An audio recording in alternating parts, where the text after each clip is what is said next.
What's the deal, family? Welcome back to the Realest Action channel on YouTube. It's your boy Sean, and we here with another banger for y'all, man. So look, Tom Segura loves watching the first 48. Tom Segura, completely normal. All right, man. This was sent to me on IG at Sean W. Tyler. If you got some videos you want me to react to, get at me over there, man. Instagram Sean W. Tyler, please. And please, if you got some comedians or comedic comedy reaction videos for me, please get at me on Instagram, for real, if you got those, all right?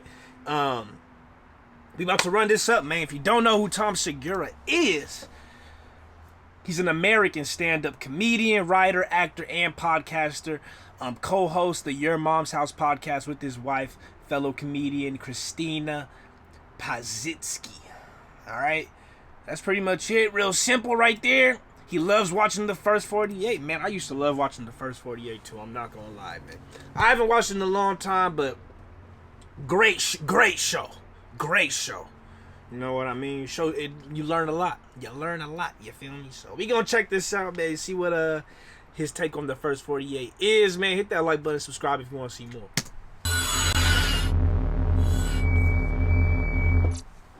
God, it's so weird. People ask me, like, I get asked fucking travel advice from strangers. Can we just break down how crazy that is? Like, people come up to me and they're like, hey, you travel a lot, right? And I'm like, yeah.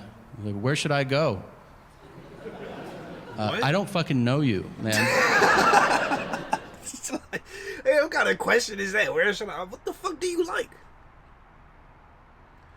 You know what I mean? Like, who are you? Who are you? What do you mean, where should, like, what? What kind of, ask me, how was this place? How about that? Let's start there. That's a little easier. You ask travel advice to people who know you intimately. They know you well. They can guide you based on what they know about you. I mean, you don't ask strangers dining advice, right? Because you're like, hey, well, where should I eat tonight? I know I've never met you before in my life, but do you think you could give me a recommendation? Yeah, you should try this dim sum place. But then that person might go, oh, I hate the Asian world. And you're like, oh shit, I didn't know that about you. Like, yeah, I killed like 4 of them. Like, Oh shit. what are you, like a serial killer or something? Yeah. Now you're in an awkward conversation with a serial killer. Exactly. Here's all I'm saying. I can't tell you where to go. I can tell you where not to go. Wherever they film the first 48 on A&E. Oh, if you're not familiar with the show, here's what it is. Camera crews follow real homicide detectives for the first 48 hours after a murder.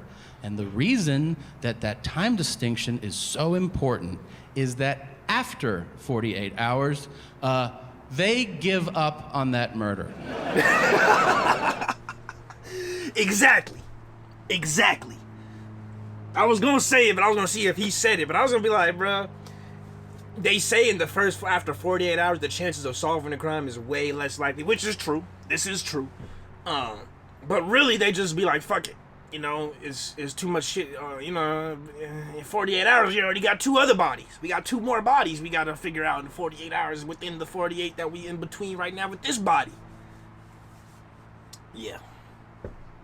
So they just give up. It's called the hood, man. They're like, that's some old shit. What do you want to do today? Literally. You're like, how about you keep trying to solve that murder, man? That shit happened on Monday. It's Wednesday. We're not going to solve that shit. For real. Really.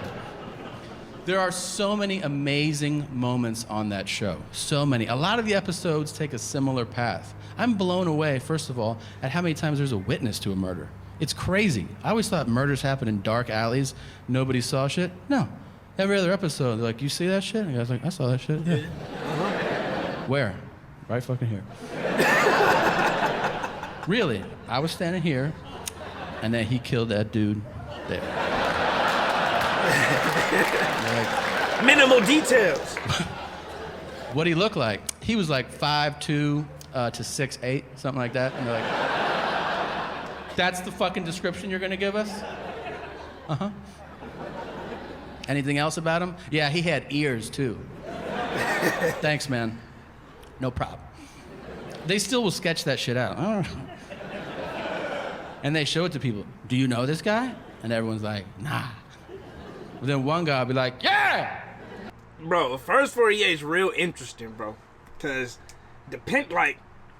here's the thing, bro. If you tell on somebody and they find out you is the one who told on them, that could be bad for you.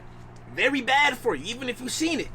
So then, to save your own ass, if you did see it and the police know you seen it, this is how you save your own ass. You ain't gonna go to jail for not telling the police your information, and you ain't gonna get killed for snitching on somebody. So 5'2" to 6'10", 7 feet tall. Honestly, the motherfucker could have been skinny or fat. It's hard to tell. I don't know how to see people that well. You know what I mean? It was between midnight and noon. And shit. That's all I got for you, buddy. You know, my memory is bad. I smoke too much.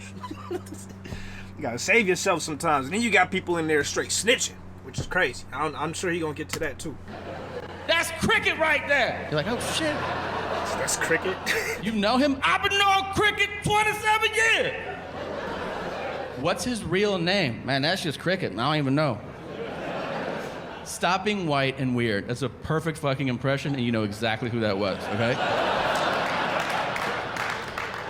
Yeah, it's a black guy, and he's wearing a wife beater, and he's got on a dirty hat, and he's got a cigarette hanging out of his mouth.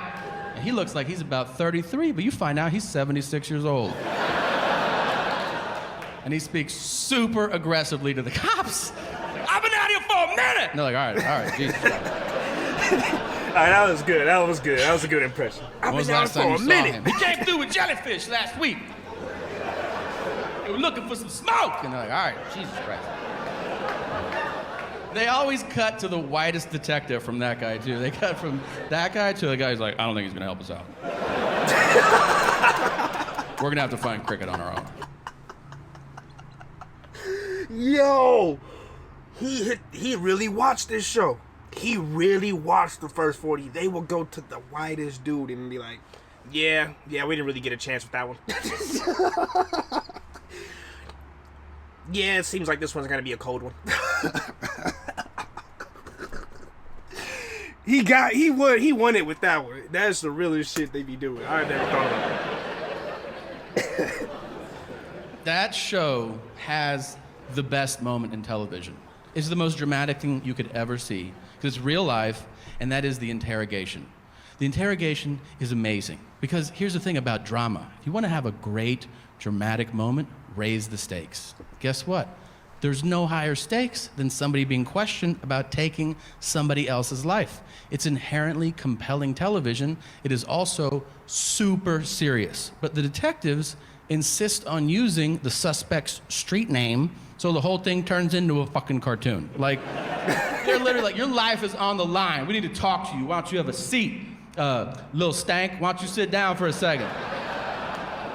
Did you or did you not know Dookie Shoes?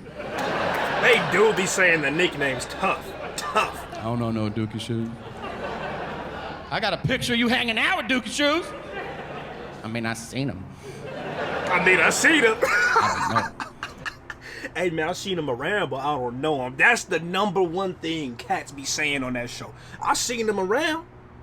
I seen them somewhere. Then they'd be like, well, they say they know you. And then they'll throw one bit of evidence against the wall, hoping it'll solve the case. They'll be like, well, we were talking to Naamin, and he said that you were at the 7-Eleven last week. And he'll be like, yeah, I shot him in the face. And you're like, God damn, really? That's all it took to break you? Dude, lie. Lie for longer. They do not lie on that one. You can kill somebody, you can't lie for 10 fucking minutes about it? Like, dudes will break on anything. They'll be like, we heard you had on a blue shirt last Friday. Yeah, I stabbed those 4 people. Dude, a lot of people have blue shirts, man. It'd be like that. You can still get out of this. They be outsmarting them in that interrogation. Here's what I've learned watching that show, okay? Lawyer up. You can't handle that shit. Everybody's like, I'm gonna talk to the cops and straighten this whole thing out. You're gonna do 25 to life. Have fun with that, man. Nobody asked for a lawyer. I've seen 300 They people don't got the money. get interrogated on this show. 2 of them were like, can I talk to a lawyer? And both times the detectives were like, fuck! And then at the end of those episodes, it said on the screen, all charges against Tayshawn were dropped. Or Jim, pick a fucking name. Let's be honest, there's no Jims on the show. I've seen every episode, and none start with, hey, Bryce, can we talk to you for a second, Bryce. man? Kyle. Where were you last Friday? I was over at Tanner's house. Tanner. Then Christian. Skylar had a party, so we went over there. And then we picked up Connor and we had pancakes. Sorry, bro. The detective, bro. That was hilarious, dude. Thank you to whoever sent me this on Instagram, bro. This was fucking hilarious, dude. Tom Segura loves watching the first 48, man. That was hilarious right there. I've seen the first 48 a bunch, and he just said all facts. So if you've never seen it, just trust me. He said all facts right there, man. That's it, dude. Send me some more videos, man. Get in the comments. Let me know how you feel. Hit that like button, subscribe, man. I love y'all. Appreciate y'all. Keep it real, real as rare, but always just everyone. Next time. Peace.